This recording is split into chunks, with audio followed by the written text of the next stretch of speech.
and flavorful. My premium choice, Holiday, the premium cut ham.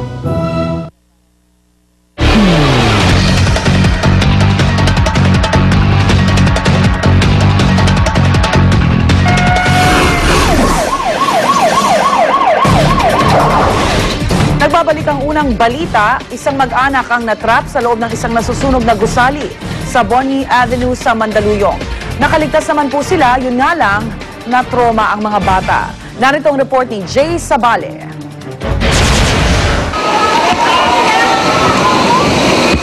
Naabutan naming naglalagablab ang apoy sa ikalawang palapag ng building sa 607 Bonnie Avenue, Mandaluyong City, 1:40 na madaling araw kanina.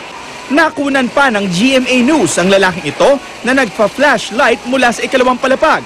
Ang mga bumbero, di magkanda uga-ugaga dahil may 5 tao pang nasa loob na di makalabas dahil sa nakapadlock na gate.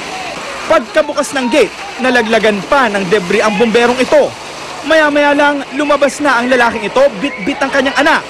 Sunod sa paglabas ng building ang 2 anak at asawa na hirap huminga. Nagsama-sama ang mag-anak sa isang sulok, nagyakapan at umiyak na lamang. Dinala sila sa katabing Mandaluyong Medical Center. Ayon kay Dr. Arlene Lim, Senior House Officer ng ospital, na trauma raw ang mag-anak.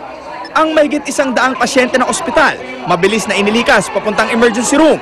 We were able to put them down in an area na hindi na sila umabot dun sa na-inhale pa nila yung fumes na yun. Si Mandaluyong Mayor Benhur Abalos, dumating din sa pinangyarihan ng insidente. Actually, the hospital was not affected, no? However, sobrang usok, kawawa yung mga pasyente.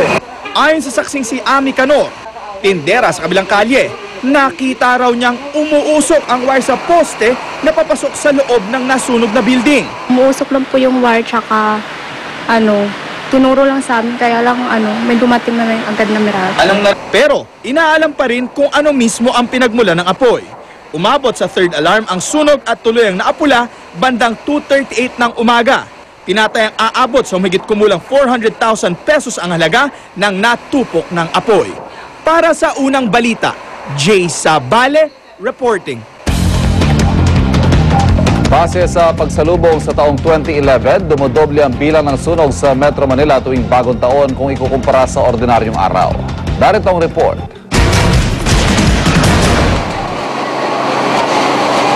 Sa ordinaryong araw, karaniwang rumiresponde ang Bureau of Fire Protection NCR sa 10 sunog. Pero tuwing bisperas at araw ng bagong taon, dumodoble ang bilang na ito. Nito lamang pagsalubong sa taong 2011, 25 sunog na itala ng BFP NCR. Sa 100 insidente na sunog sa bagong taon na naitala ng GMA News Research mula 2007, 22% ang nangyari sa Quezon City at 30% naman sa Maynila. Isang tondo sa mga karaniwang nasusunugan tuwing bagong taon. Mula 2007, isa o higit pang sunog ang naitatala rito. Kalahati ng mga insidente na sunog ay dulot ng pagkaputok. Para sa unang balita, Oscar Oida, reporting.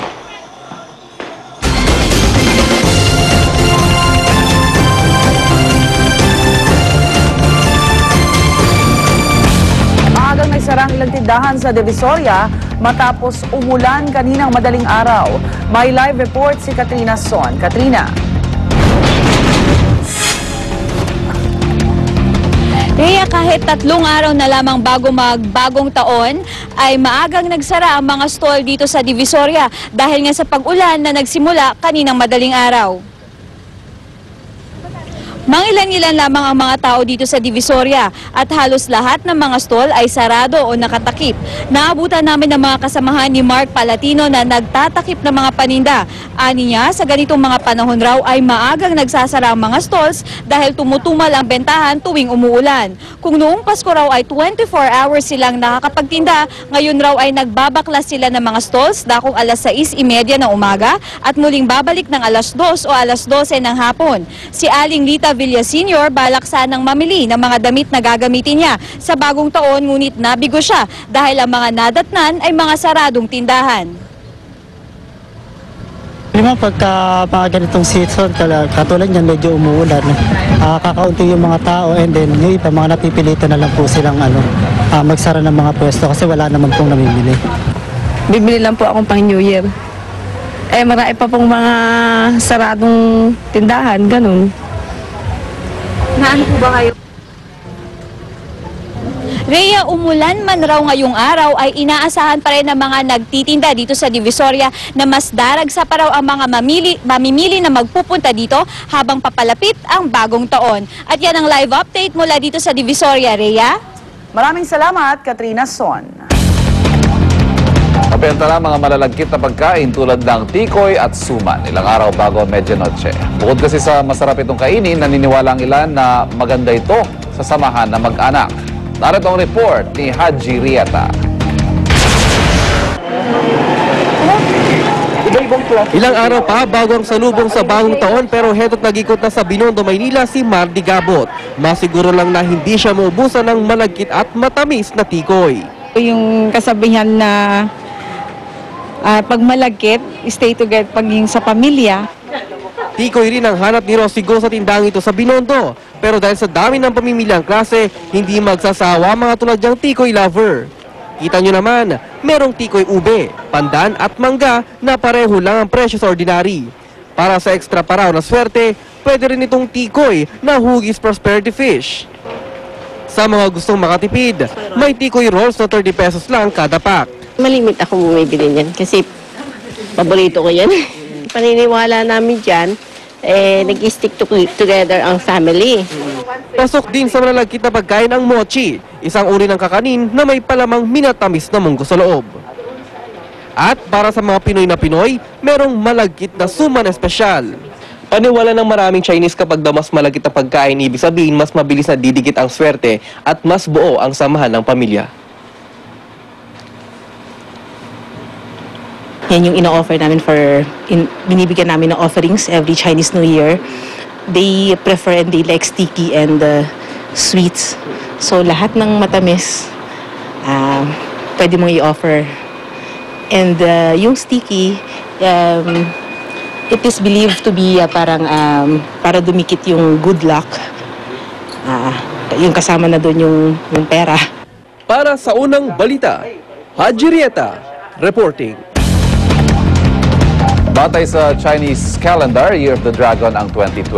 Alamin ang mga patok na negosyo at kung sino-sino ang suswertihin sa bagong taon sa aking report.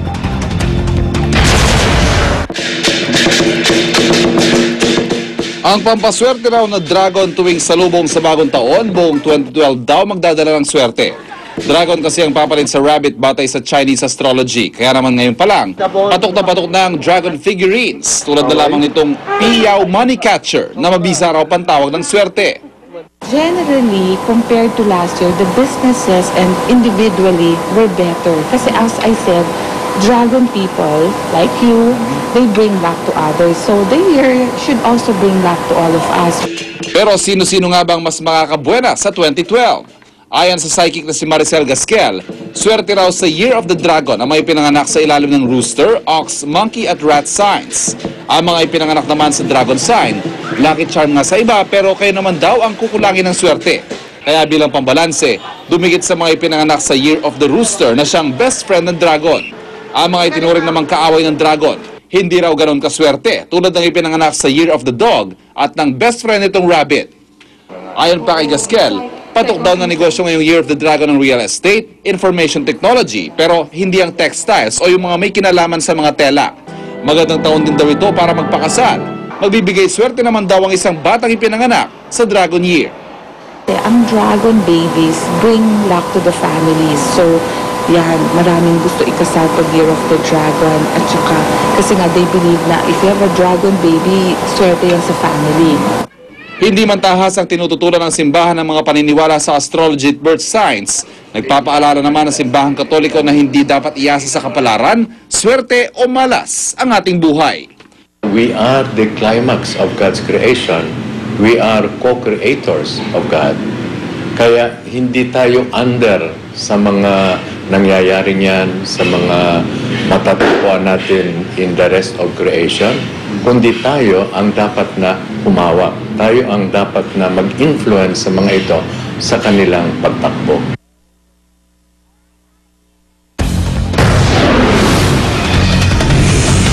New Year's resolution ng mga Kapuso Stars, alamin.